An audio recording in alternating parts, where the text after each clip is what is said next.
All right, so let's start talking about VIR tables. They are, to me, one of the most useful tools for solving circuits. You don't have to use VIR tables. However, in my class, you should be using VIR tables to solve your problems. And if I catch you not using a VIR table, I will happily yell at you. VIR tables are pretty simple. In general, although these are just guidelines, the first task that you'll always do is you're going to work on solving the total resistance. So you're going to be solving the equivalent resistance. The next task that you're going to work on is you're going to start using, you're going to use Ohm's law.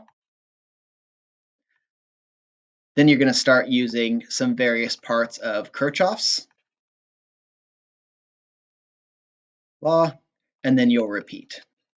And actually, the order on this is kind of like funky because it depends on which pieces of information you're given. But for a lot of the drills and stuff that I'm going to give you, this is pretty much what you're going to follow. So let's start with problem A. I would suggest that if you feel comfortable with this, you pause it and you see how much you can get without my help. And then you just kind of advance. And as soon as you feel like you've figured something out, again, pause it and see what you can figure out on your own. A lot of this is going to be really helpful if you're doing the work instead of just watching me do the work. So some things that I'm going to do right out the bat, though, I am just going to number my resistors real quick and put those into the table just so I can keep track of which one's which. That's just useful for things like when you have two 6-ohm resistors, so you don't you know which one might be in series and which one might be in parallel. That's not going to come up in this problem so much, but it will come up in our last problem. Then I'm going to start pulling some of the information from the uh, from the ugh, from the circuit. So I know that I have a 1-ohm resistor. I know that I have a 6-ohm resistor. I know I have another 6-ohm resistor, and I know that it's an 8-volt power source. That's all the information that I have, and that means that I can start solving something. If you have a complete, if you have everything in the resistance column except for the final one, which is the total values, or like the power source values, then you can find the equivalent resistance. So I can do that right here, but I actually did it in a past video, so I'm just going to write down right now that I know it's a 4-ohm resistor. So if you want to figure out how I solved that, you can look at that previous video. Now that I know that, if I know two things in a row, I can always use Ohm's law to find the last one. So I must have 2 amps of current. Going forward, I'm not going to put the units in there. I'm just going to put in the numbers. I know that the 1-ohm resistor must also have 2 amps traveling through it, which means I know that the voltage going through there has to be 2 volts using Ohm's law. Now, because I figured some of that information out, I'm going to put that onto my circuit real fast, recognizing that right here, I just lost 2 volts. I have 8 volts to start with, and I just lost 2 volts, then I must lose 6 volts through either of my other 2 paths, which means my current going through the other 2 paths must be 1 ohm using Ohm's law. But it also checks out because my current going this way is 1 amp, and my current going that way is 1 amp, and total that is 2 amps, which is what it was before it went into this the parallel component, and it's what it is after it comes out. So I just Sudoku'd this thing because it works out every way. It works with Ohm's law going across. It works with Kirchhoff's rules going up and down. Just killed that one. Great. All right, let's work on B. Again, pause this if you want to try and attempt it on your own. First thing I'm going to do is I'm going to pull the information off the graph and label my resistors, R1, R2, R3. Not really a reason behind the order I put those in, except for like, I don't know, that's the order I did. So I have a 3 ohm, a 1 ohm, and a 4 ohm. Now, once again, I've already solved this, so I know that the equivalent resistance is 2 from the previous video. And I know that it's an 8-volt circuit just because that's what I gave you. Oh, this was going to be 8 volts. Yeah, sure, it'll be 8 volts. Actually, let's make that one 12 volts, now that I think about it. I think that'll make my life easier later on. No, let's make it 24 volts. No, let's make it 60 volts. 60 volts, yeah, so sorry, 60 volts. Okay, going through here, I can solve for the total current going through my power source. It's going to be 4 amps, but it's not 4 amps anywhere else in my circuit because all of my other resistors are along one or the other branch, which means my current is already split there. Instead, what I'm going to use is I'm going to use Kirchhoff's rule to figure out what my current is going through the 4 ohm resistor. And going through that 4 ohm resistor, sorry, not my current, but my voltage, it has to be 8. That's the only resistor along that loop, which means it has to use up the full voltage of 8 ohms.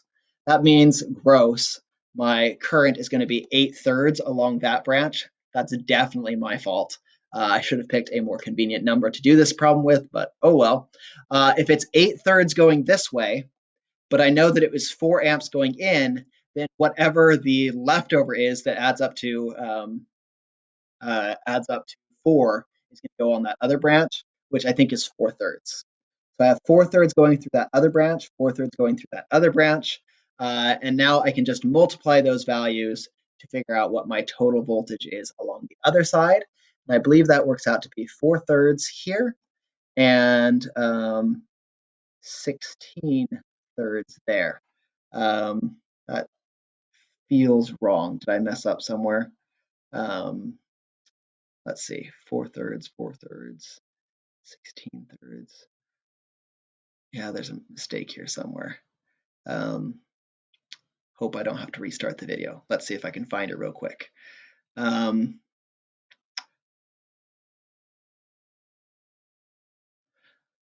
Let's erase. Let's see where I messed up. This happens. If you mess up, usually you should just start over with a lot of the things. So I'm gonna go back pretty far. I do know that it is 8 ohm. Oh, that's where I messed up. I messed up right here. I put in the 8 in the wrong column. It's 8 volts going through the 4 ohm resistor, not through the 3 ohm resistor. So that works out to be a current of 2. Oh, this is much more convenient. Instead of having 8/3 going that way, I have 2 amps, amps going that way out of 4. That means 2 amps is going along the other branch. And now I can find my voltage. It's 6 and 2. I know that I have to lose 8 along this side. If I lost 6 here and 2 there, that would add up to 8. So I just Sudoku this. This has been Sudoku.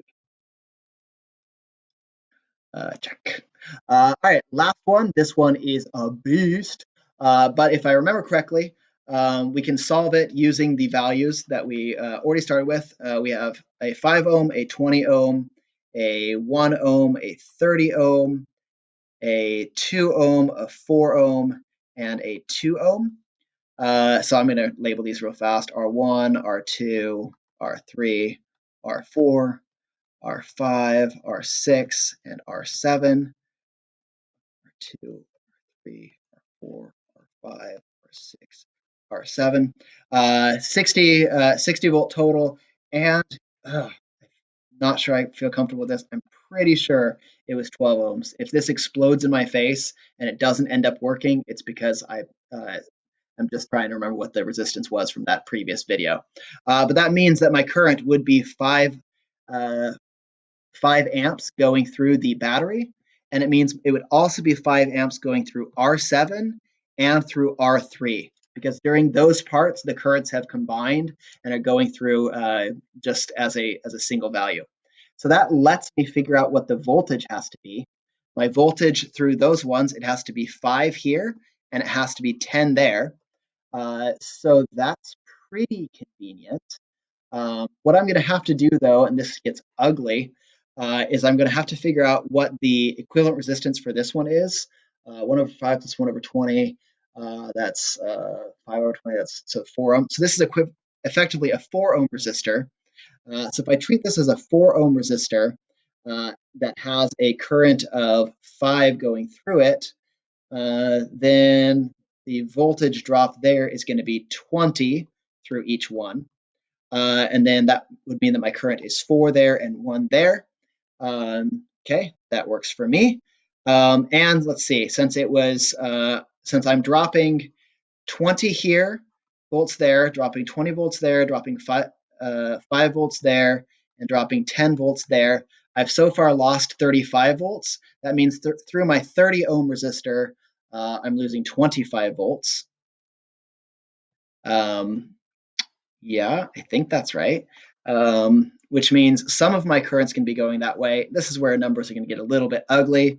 It's going to be 25 divided by 30, which is the same thing as 5/6. So I have 5/6 going that way. Let's see if this works out. That means that the rest of the five, the whatever's left over of 5 amps is going through the other way, which means it's going to be 4 1/6 amps, which is the same thing as, what is that, 25 over 6? 25 over 6. And then if I work out the voltage, that would be 25, let's call it 50 over 6 and 100 over 6, which works out to be 150 over 6, which works out to be 150 over 6, works out to be 25, which is what it was supposed to be. Sudoku. Okay, so that's how you do VIR tables. A and B are probably a little bit more representative of what I will be expecting you to do with combination circuits. But if you can solve something like this last problem, you are in shape. You will be doing just fine on circuit problems, like without a doubt. So thank you for watching. Have a great day.